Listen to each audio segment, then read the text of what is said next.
4 दिसंबर तक नहीं भरा SIR फॉर्म तो होगा या पेनल्टी लगेगी आपके ऊपर या आपका नाम कट जाए। क्या होगा, चलिए मैं आपको इस वीडियो में बताता हूँ। मतदाता सूची के गहन के अनुसार अंतिम तिथि 4 दिसंबर बहुत ही नजदीक है। लाखों मतदाता अभी तक SIR फॉर्म एनुमेशन फॉर्म नहीं भर पाए हैं। ऐसे में सबसे बड़ा सवाल यह है कि अगर यह फॉर्म समय पर नहीं भरा तो वोटर लिस्ट से नाम गायब हो जाएगा या फिर दोबारा नाम जुड़वाने के लिए पेनल्टी भरना होगा। तो चलिए दूर करते हैं आपका ये कंफ्यूजन। दरअसल पश्चिम बंगाल में विशेष गहन SIR फॉर्म भरने की अंतिम तिथि 4 दिसंबर है।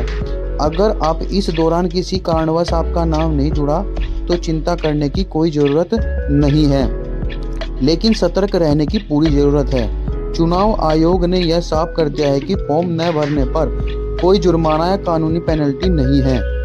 यदि 9 दिसंबर को जारी होने ड्राफ्ट वोटर लिस्ट में आपका नाम न दिखे तो घबराने की जरूरत नहीं है, बल्कि आप जनवरी 2026 तक क्लेम ऑब्जेक्शन पीरियड के दौरान अपना नाम दोबारा जुड़वा सकते हैं। तो दोस्तों घबराने की कोई ज़रूरत नहीं है। सरकार की तरफ से यह है घोषणा हो गई है कि अगर आपका नाम नहीं है तो आप दोबारा नाम जुड़वा सकते हैं। इसके ऊपर आपकी कोई भी पेनल्टी नहीं लगेगी।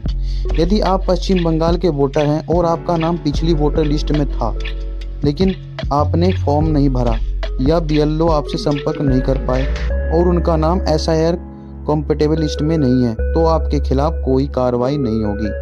हालांकि वेरिफिकेशन के लिए आपको नोटिस मिल सकता है। अगर किसी कारणवश आपका नाम ड्राफ्ट लिस्ट से गायब हो जाता है तो ऐसे मामलों में इलेक्टोरल रजिस्ट्रेशन ऑफिसर जांच शुरू कर सकता है और क्लेरिफिकेशन मांगने के लिए नोटिस भेज सकता है। ड्राफ्ट लिस्ट में न होने की स्थिति में आप क्लेम और ऑब्जेक्शन पीरियड के दौरान जनवरी 2026 तक अपनी डिटेल जमा कर सकते हैं। आप चाहे तो कलेक्शन कमीशन ऑफ इंडिया की वेबसाइट से फॉर्म नंबर 6 का इस्तेमाल कर अपना नाम जुड़वा सकते हैं। अगर आप 9 दिसंबर के बाद विशेष गहन SIR के लिए आवेदन करते हैं तो आपको अपनी एलिजिबिलिटी कन्फर्मेशन के लिए एक ऐसी इलेक्टोरल रजिस्ट्रेशन ऑफिसर के सामने हायरिंग में शामिल होना होगा। अगर आप इसमें शामिल नहीं होते या फिर अपनी क्वालिफिकेशन साबित नहीं कर पाते तो आपका नाम फाइल लिस्ट से हटा दिया जा सकता है। वहीं यदि आपका एप्लीकेशन वेरीफाई हो जाता है तो आपका नया वोटर ID मिल सकता है। ध्यान रहे कि यह सभी जानकारियां तभी लागू होंगी जब आप अपने इलाके की पिछली वोटर लिस्ट के अनुसार मौजूदा वोटर हो। नए मतदाताओं के लिए प्रोसेस अलग है।